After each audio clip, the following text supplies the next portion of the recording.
तो हैदराबाद के मेयर को एक चिंता हुई कि हमारे यहाँ जो सीवर की पाइपलाइन है, वो सीवर की जो पाइपलाइन है बहुत ज़्यादा होती है, उससे मटेरियल जो है वो एवरीडे बहुत ज़्यादा प्रोड्यूस होता है। तो मटेरियल को डिसॉल्व करने के लिए उनके पास कोई स्पॉट या कोई चीज़ दिखाई नहीं दे रही थी। आप क्या सोचते हैं कोई क्या कर सकता है? जब ये क्वेश्चन मेयर के दिमाग में खड़ा हुआ कि जो मतलब मैन का बायो प्रोडक्ट है, जो भी मल वगैरह निष्कासित होता है, तो सीवर कनेक्टेड कर दिया, सबके यहाँ के सेप्टिक टैंक हैदराबाद में अलग कर दिए। अब कनेक्टिविटी बना करके सीवर की पाइपलाइन से पूरे हैदराबाद का जो मल है वो एक जगह पर स्टोर होता था।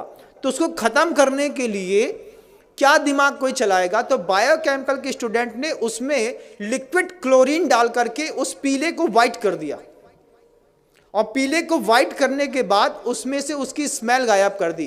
क्लोरीन NaCl, आपने अगर नमक का सूत्र सुना हो तो बंधुओं, मतलब सोडियम अलग होता है, क्लोराइड अलग होती है, NaCl2 ये उसका रासायनिक फॉर्म है।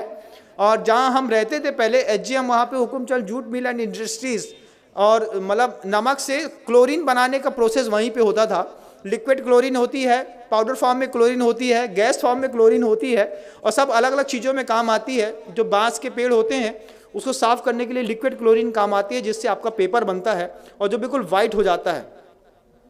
तो वो बायोकेमिकल के जो स्टूडेंट हैं, वो बायोकेमिकल के स्टूडेंट ने पूरे के पूरे जो मल हैदराबाद के बाहर इकट्ठा होता था उसमें क्लोरीन को डाल करके मिक्सअप करके पीले से वाइट कर दिया।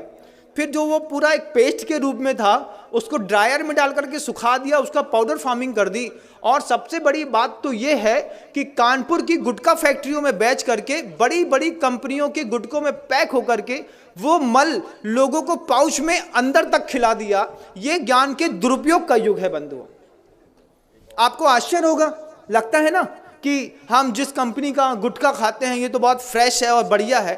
जब आपको पता चले कि बायोकेमिक के स्टूडेंट की इतनी बड़ी करामात है कि उसने पूरे के पूरे मानव के बायो प्रोडक्ट को क्लोरीन डाल करके उसकी स्मेल हटा करके और उसको गुटके में मिला करके उसमें फ्रेग्रेंस मिला दिया।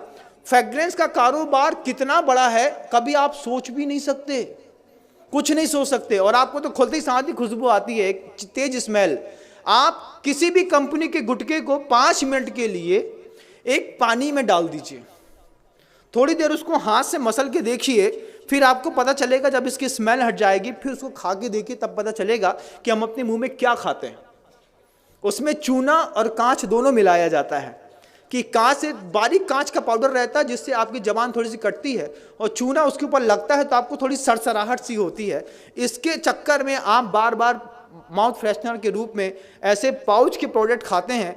बायोकेमिक के स्टूडेंट ने पूरा का पूरा मानव मल उठा करके पाउचों में पैक करके कानपुर की गुटखा फैक्ट्रियों में जा करके एक बार ऑब्जर्वेशन तो करिए बंधुओं, तब समझ में आएगा ये गुटखा खाने वाले लोग सुबह सुबह मानव का मल खा करके अपनी जिंदगी की शुरुआत करते हैं। ये बायोकेमिक के स्टूडेंट का कमाल है। हड्डियों का ढेर मिलता है, दुनिया भर की चीजें मिलती हैं। स्मॉल स्केल इंडस्ट्रीज, 3 शब्द याद रखिएगा। क्या? स्मॉल स्केल इंडस्ट्रीज, ये 3 शब्द याद रखेंगे तब आपको पता चलेगा कि स्मॉल स्केल इंडस्ट्रीज के चक्कर में कैसे यूरिया से, साबुन से, शैम्पू से दूध बनाते हैं, कैसे सड़ी हुई चीज़ों से अच्छी पिज़्ज़ा बर्गर बनाते हैं और आपको खिलाते हैं। जो हमारे यहाँ का व्यंजन ही नहीं था वो सब हम आप खा रहे हैं, वो सब कुछ कर रहे हैं। ये स्मॉल स्केल इंडस्ट्रीज़ का कमाल है।